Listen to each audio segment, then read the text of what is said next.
नमस्कार मित्रांनो, आनंदी या मालिकेच्या येणाऱ्या काही भागामध्ये मित्रांनो एक आता जबरदस्त असा कोणता ट्विस्ट आपल्यासमोर येणार आहे आणि त्या ट्विस्टमध्ये मात्र आता आनंदीचं रूप बघून युगंधरची कसे विकेट उडते आणि युगंधर आनंदीच्या प्रेमात पडून आनंदीला मात्र आता प्रेमाचं प्रपोज करून आपल्या हक्काची बायको कसं मानतो आणि पृथ्वी आणि मिताली हे सगळ्यांना मात्र आता आनंदीचं सत्य लवकरच कसं समोर येणार आहे ते आपण या व्हिडिओमध्ये बघणार आहोत। त्यासाठी मित्रांनो व्हिडिओ शेवटपर्यंत नक्की बघत राहा आणि जर तुम्ही आपल्या चॅनलवर नवीन असाल तर चॅनलला सबस्क्राईब करण्यासाठी मात्र विसरू नका। मित्रांनो हे बघा, युगंधरने मात्र आता ह्या विद्याधरला खडेबोल उत्तर दिलेलं असतं, त्याची चांगली जिरवलेली असते। कारण आता शेरा सवाशर बनून मात्र आता ह्या विद्याधरला त्याने चांगला धडा शिकवलेला असतो। कारण विद्याधरला अशी काहीतरी आता जन्माची अद्दड घडवलेली असते की जर परत तो आनंदीच्या वाटेला गेला तर मात्र तुला सोडणार नाही। कारण यापेक्षा आता जो काही आत्ता झालेला ब्लास्ट आहे तर त्यापेक्षा सुद्धा आता मोठा धमाका होईल आणि त्या धमाकेमध्ये मात्र तुझी कायमची राख रांगोळी होईल असं मात्र सगळं काही आता त्याला धमकावलेलं असतं। आता जर युगंधर त्याला म्हणलेलं असतो की हे बघ, तुला जर पुरावा म्हणजे कोणता असा पुरावा आहे की हा ब्लास्ट मी घडून आणलेला आहे आणि यासाठी मात्र तू आता आयुष्यभर जरी पुरावा गोळा करत राहिला तरीसुद्धा मात्र तुला कोणताही पुरावा नाही येणार। त्यामुळे एक गोष्ट मात्र तू लक्षात ठेव, काही जरी झाले तरी शेवटी मात्र आता या सत्याचा कधी उलगडा होणार नाही। जर मी माझं तोंड उघडलं आणि जर मी तुला आब्रू नुकसानीच्या दाव्याखाली मात्र जे काही तू आनंदीवर म्हणजे ब्लास्ट केला, जे काही घडवलं त्याचा पुरावा जर मी पोलिसांना दिला तर मी आत्ताच्या आत्ता तुला पोलिसांमध्ये पाठवू शकतो। कारण तू जे काही वागलास ना ते वागणं तुझं खूप चुकीचं आहे। कारण तू आनंदीच्या जीवावर उठला, आनंदीच्या जीवावर उठून मात्र तू तिला जो काही त्रास दिला तर तो त्रास आता स्वतःला कसं म्हणजे सहन करावा लागतो। मग आनंदीच्या जीवाचा तो विचार करायला हवा होता। आता फक्त आपला स्वतःचा विचार करायचा आणि दुसऱ्याचा विचार करायचा नाही असं तू म्हणजे जे काही करत आहे। आणि जर आज मी तुला पोलिसांमध्ये दिलं तर मात्र तुला मात्र कायमचं आता जेलमध्ये सडावं लागेल। परंतु आता मी तुला मोकळं सोडत आहे कारण मी तुझ्यावर कंप्लेंट करत नाही।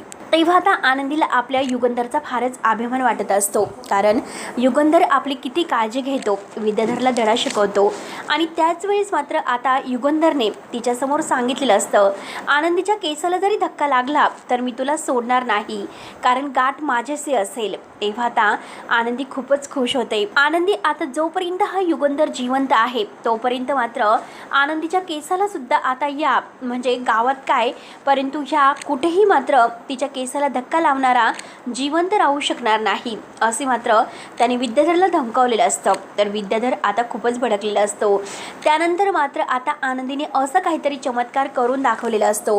कारण आता पृथ्वी आणि युगंधर यांच्यामध्ये आता जे काही समेट घडून आणलेलं असतं आणि हे समेट मात्र असं काहीतरी घडलेलं असतं तर पृथ्वीसुद्धा आता इतका खुश असतो आणि युगंधर त्यापेक्षाही खुश असतो। तो प्रत्येक गोष्ट आनंदीची ऐकतो। तेव्हा मात्र आनंदी आपल्या मनात अगदी म्हणत असते खुश होत, मी सुद्धा नावाची आनंदी आहे कारण मी कधीही हार मानणारी नाही। एक गोष्ट लक्षात ठेवायची, कारण ही आनंदी आहे तर ती नात्यांना जोडणारी आहे, तोडणारी नाही। त्यानंतर मात्र आता ही जे काही प्रोजेक्ट आहे तर त्या प्रोजेक्टचं काम मात्र आनंदीने हाती घेतलेलं असतं। कारण दोघांमध्ये कसा समझोता करायचा हे आनंदीला चांगलं माहिती असतं। किती काही झालं तरी आज पृथ्वी आणि युगंधर एकमेकांशी बोलणार आहे ह्या प्रोजेक्टबद्दल। म्हणून मात्र आता पृथ्वी आरतीला सगळं काही डिझाईनचं काम वगैरे देतो। आरतीला मात्र डिझाईन जमत नसते म्हणून त्याने तेथे शिल्पा त्याला नाश्ता घेऊन आलेली आहे आणि शिल्पाताईसारखी जी साडी आहे एकदम तशीच अगदी डिझाईन असणारी आता ही ऑलरेडी रेडीमेड डिझाईन साडी आपल्याला तयार करायची आहे। तेव्हा पृथ्वी आणि आरती या दोघांचं जमत नसतं परंतु आनंदी मात्र त्यांच्यामध्ये समझोता करून त्यांना शांतपणे हा प्रोजेक्ट मात्र करायला भाग पाडते। तेव्हा आरतीला मात्र आता मनोहिमन पृथ्वीबद्दल आता आपुलकी वाटायला सुरुवात होते।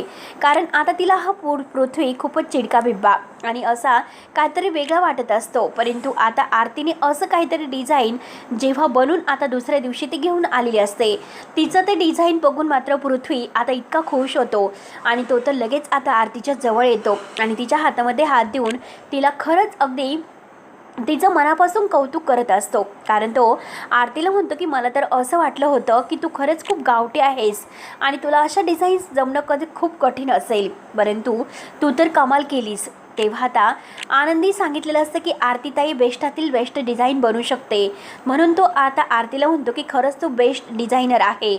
आरतीला फारच आनंद होतो, आरती खूपच खुश होते. त्यानंतर मात्र आता दोघंही आता तिथे कारखान्यामध्ये आलेले आहेत आणि आता पृथ्वी मालक साहेबांशी बोलायला मात्र आता जेव्हा रूममध्ये म्हणजे केबिनमध्ये जातो तेव्हा तो घाबरत असतो आणि त्याच वेळेस मात्र आता हे मालक साहेबांनी आरतीला तेथे बोलावलेलं असतं आणि मितालीसुद्धा तर त्यांच्यासोबतच आहे. तेव्हा मात्र आता मिताली इतकी खुश असते, कारण आज बाबा आणि दादा एकमेकांशी बोलत आहे, ते पण आता प्रोजेक्टबद्दल. आणि आता ह्या प्रोजेक्टबद्दल जी काही माहिती आता पृथ्वी सांगायला जातो, पण अगोदर मात्र तो युगंधरला घाबरत असतो आणि शिर्केलला मात्र खूप आनंद वाटत असतो, कारण आज आनंदीमुळे हे सगळं काही शक्य झालेलं असतं. म्हणून पृथ्वी आता आपल्या मनामध्ये आज जे काही युगंधर त्याच्याशी बोलला याचं सगळं क्रेडिट मात्र तो आनंदीला देतो.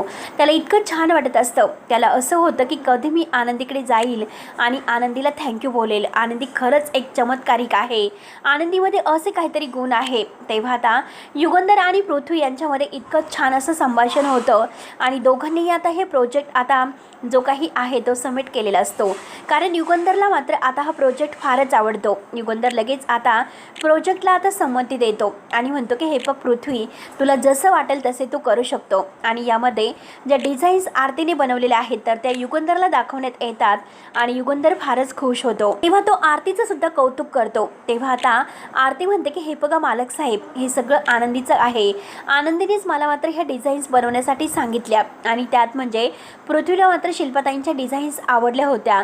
तर लगेच आता म्हणजे युगंधरने आता परवानगी दिलेली असते. सर्वांना फार आनंद होतो. त्यानंतर खुश होत आता जेव्हा पृथ्वी घरी येतो तेव्हा तो आनंदीला उचलून मात्र उड्या मारत अगदी आनंदीला घट्ट मिठी मारतो. तेव्हा आता आनंदीला फारच आनंद होतो. आनंदीला पृथ्वीच्या चेहऱ्यावरचा तो आनंद बघून खूपच छान वाटतो. पृथ्वी म्हणतो की आनंदी, तुझे आभार कसं मानू तेच मला कळत नाही, कारण आज तुझ्यामुळे मात्र आज इतका मोठा म्हणजे चमत्कार घडलेला आहे. आजपर्यंत मी कधीही बाबांशी असं बोललो नव्हतो आणि बाबासुद्धा माझ्याशी इतकं प्रेमाने बोलले नव्हते. आणि तेवढ्यात तेथे शिल्पा आणि सगळेजण घरातील आलेले आहेत. विद्याधर मात्र कान देऊन हे सर्व काही ऐकण्याचा प्रयत्न करत असतो. त्याला मात्र हे सगळं काही ऐकून मात्र धक्काच बसलेला असतो. त्याला असं वाटतं की आता हे होऊच कसं शकतं, आपल्याला काहीतरी करावं लागेल आणि हे सगळं मला आता शलाकाच्या कानावर घालावं लागेल आणि शलाकाच असं काहीतरी करू शकते. तेव्हा आता पृथ्वी इतका खुश झालेला असतो आणि त्याने मात्र आता सांगितलेलं असतं की आता नक्की काय करायचं, कारण प्रोजेक्ट लवकरात लवकर आता तयार झाला पाहिजे आणि ह्या प्रोजेक्टची सगळी काही तयारी मात्र आरतीला आणि आनंदीला ह्या सगळ्यांना मिळून आपल्याला करायची आहे.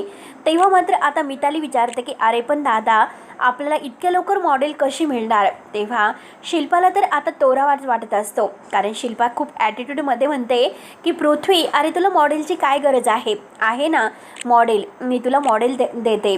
तेव्हा पृथ्वी म्हणतो की आपल्याला मॉडेलची काय गरज आहे, आपल्या घरात इतकी सुंदर आणि इतकी अगदी छान दिसणारी आनंदी आहे, आनंदीच मात्र आता ह्या मॉडेलचं काम करणार आहे. आणि तेवढ्यात धनश्री शिल्पाला म्हणलेले असते की शिल्पाताई ऐकतात ना पृथ्वी काय म्हणतो, कारण तो तर प्रत्येक गोष्ट तुम्हाला मानत असतो आणि आज मात्र तुम्हाला डावलून त्याने आनंदीचा मॉडेल म्हणून स्वीकार केलेला आहे, तिला ती पदवी दिलेली आहे, म्हणजे तिला तो चान्स दिलेला आहे. शिल्पाला फारच राग येतो. शिल्पा म्हणते की हिची लायकी नसताना मात्र आता हिला इतकं डोक्यावर चढलं जातं. एकतर अगोदर घरातील नोकर आणि आता मात्र मुलंसुद्धा ह्या आनंदीचं ऐकायला लागलेले आहेत आणि युगंधर तर तिच्या हातचा पाऊलच बनलेला आहे, कारण प्रत्येक गोष्ट तो आनंदीची ऐकतो. आनंदीला रूममध्ये बसू म्हणजे त्याने अगदी परमिशन दिलेली आहे रूममध्ये राहण्याची आणि आज मुलंसुद्धा हिचं सर्व काही ऐकतात. तेव्हा आता मिताली आणि हे सगळेजण आनंदीला इतकं छान तयार करतात, ते पण शिल्पाच्या नाकावर टिचून. शिल्पा मात्र आनंदीला धमकावत असते, तू जर मात्र ह्या मॉडेलिंगचं काम केलं तर मी तुला घराच्या बाहेर काढेल. तेव्हा आता आनंदीला आता प्रश्न पडतो की हे सर्व कसं शक्य करायचं, जेव्हा शिल्पाताई मात्र आता आनंदीशी या भाषेत बोलत असते आणि त्याच वेळेस आता युगंधर तेथे येतो. युगंधर म्हणतो की काय झालं शिल्पाताई, तू आनंदीवर का ओरडते, नक्की काय झालं.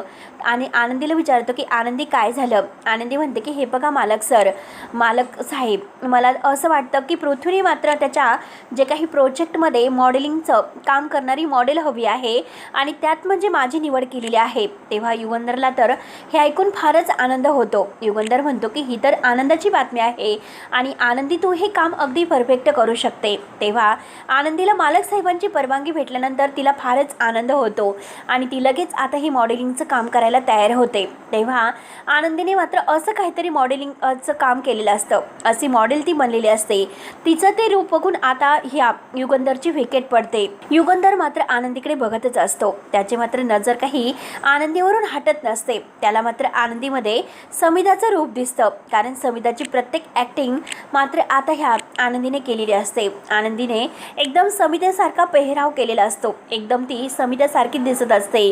तिचं ते रूप बघून मात्र आता सगळ्यांना इतका आनंद होतो आणि मुलं तर आता आनंदीला आई म्हणून हाक मारतात, कारण मॉडेल जी बनणारी आहे तर ती समिधासारखीच आता तिने लुक केलेला आहे आणि तिचा तो मॉडर्न लुक बघून मात्र आता हा विद्याधर बघतच असतो. विद्याधरला फारच आनंद होतो आणि तो लगेच मात्र आनंदीला आता तू खूपच सुंदर दिसत आहे आणि खूपच सुंदर दिसत आहे असं म्हणून तो गुलाबाचं फूल देतो.